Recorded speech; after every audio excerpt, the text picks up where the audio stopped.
2 hari yang lalu, di Detik News, Mas Kaisang dalam suatu kesempatan mengatakan, "Saya tidak setuju dengan peribahasa guru adalah pahlawan tanpa tanda jasa. Karena menurut saya, guru harus diberikan tanda jasa yang sebesar-besarnya." Ini sebuah pernyataan yang bagus ya menurut saya. Tapi kan istilah pahlawan tanpa tanda jasa itu sudah dihapus 16 tahun yang lalu.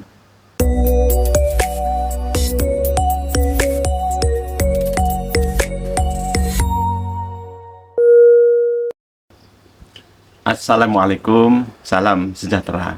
Selamat datang kembali di channel ini dan masih bersama saya, Budi Astomo. Terima kasih kepada teman-teman yang sudah mampir di channel ini, melihat video saya, termasuk video yang lalu, dan juga banyak memberikan komentar. Nah, saat ini saya berada di Pacitan, ini di rumah mertua ya, dalam rangka libur semester 1. Nah, 2 hari yang lalu, tepatnya itu tanggal 26 Desember, karena sekarang ini saya merekam video ini tanggal 28 Desember ya, 2023, Mas Kaisang pada suatu kesempatan itu mengatakan, "Saya tidak setuju dengan peribahasa guru adalah pahlawan tanpa tanda jasa, karena menurut saya guru harus diberikan tanda jasa yang sebesar-besarnya."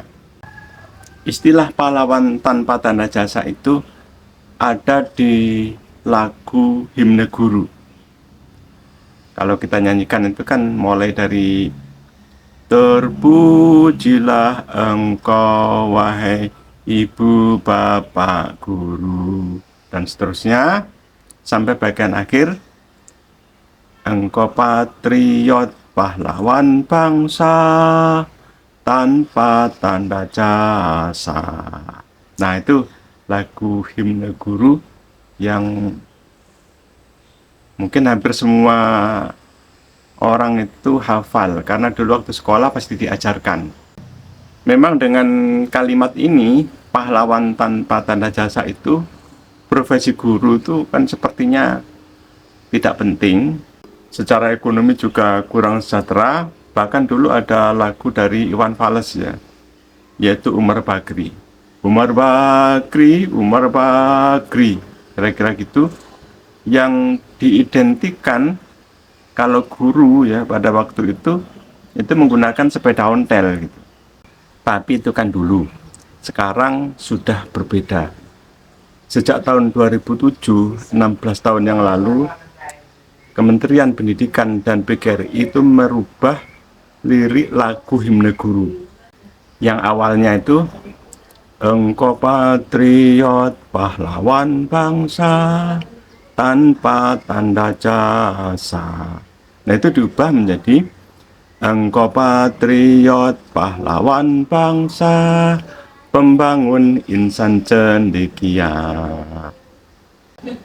Perubahan ini seiring dengan program sertifikasi guru tahun 2006, dan angkatan pertama yang menerima tunjangan profesi guru atau TPG itu mulai tahun 2007. Saya sendiri mengikuti sertifikasi itu pada tahun 2009 dan menerima TPG mulai Januari 2010. Alhamdulillah. Dan Umar Bakri pun sudah berubah dari sepeda ontel paling tidak menjadi metik sekarang ini. Kembali ke Mas Kaisang. Jadi Mas, itu sudah diganti 16 tahun yang lalu. Guru sudah menerima tanda jasa berupa tunjangan profesi guru atau TPG. Tapi saya cukup mengapresiasi ya, karena ada kepedulian dengan pendidikan, khususnya pada kesejahteraan guru. Nah, sekalian ini nitip juga kepada Mas Kaisang dan juga kepada para tokoh-tokoh pemangku kepentingan tentang pendidikan ya, khususnya guru, Ada beberapa permasalahan real yang menurut saya perlu untuk diperjuangkan. Pertama adalah guru GTT atau guru tidak tetap. GTT ini melamar langsung ke sekolah dan dihonor oleh sekolah.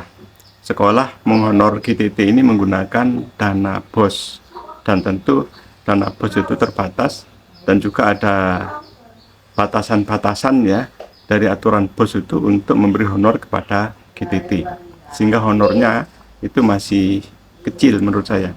Apalagi GTT-GTT yang ada di sekolah kecil yang jumlah muridnya itu sedikit, jumlah kelasnya juga sedikit, anggaran bosnya juga sedikit, maka tentu honor GTT juga sangat kecil. Nah, ini harus mendapatkan perhatian serius. Yang kedua, guru honorer.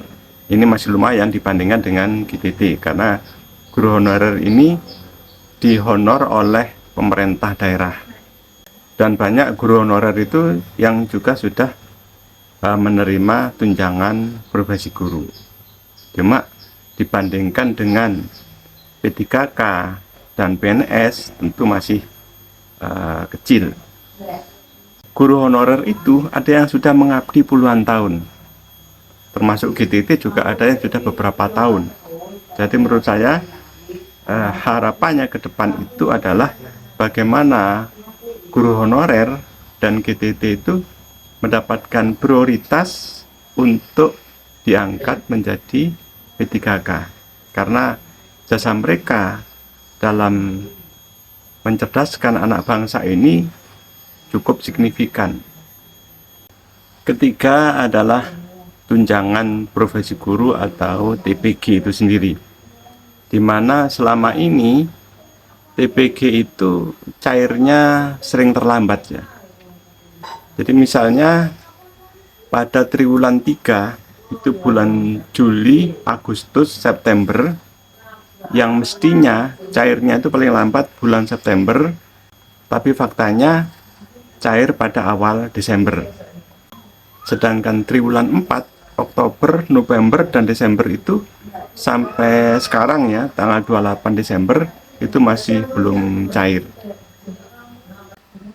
Nah, itu beberapa permasalahan terkait dengan guru yang real memang ada di sekolah-sekolah ya.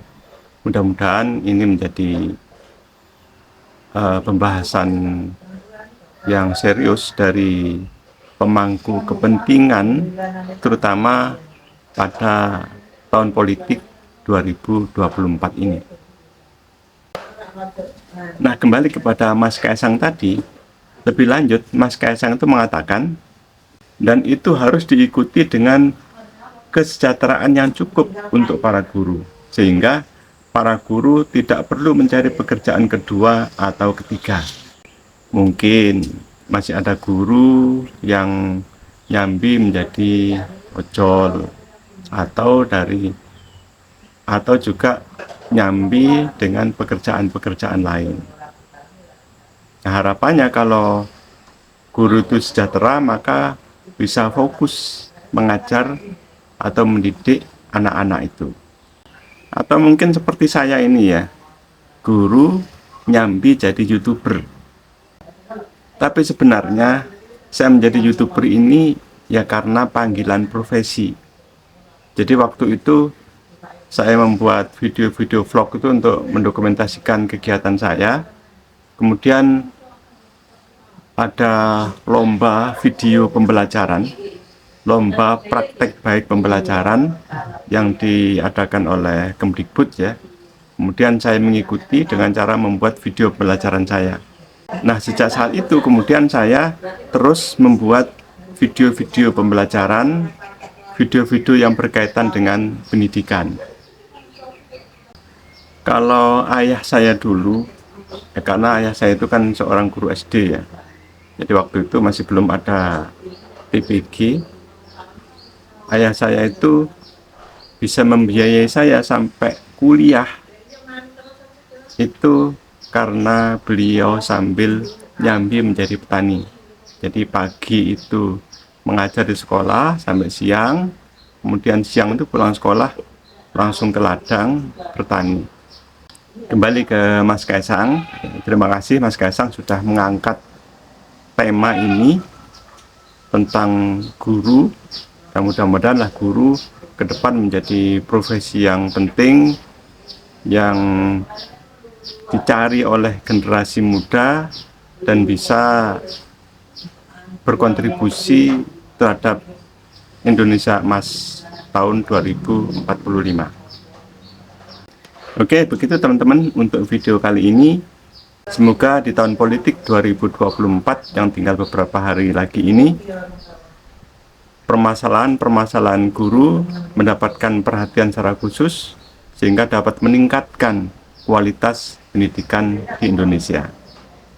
Terima kasih sudah menonton video ini. Silakan subscribe bagi yang belum, like video ini, dan silakan tuliskan pendapat teman-teman di kolom komentar.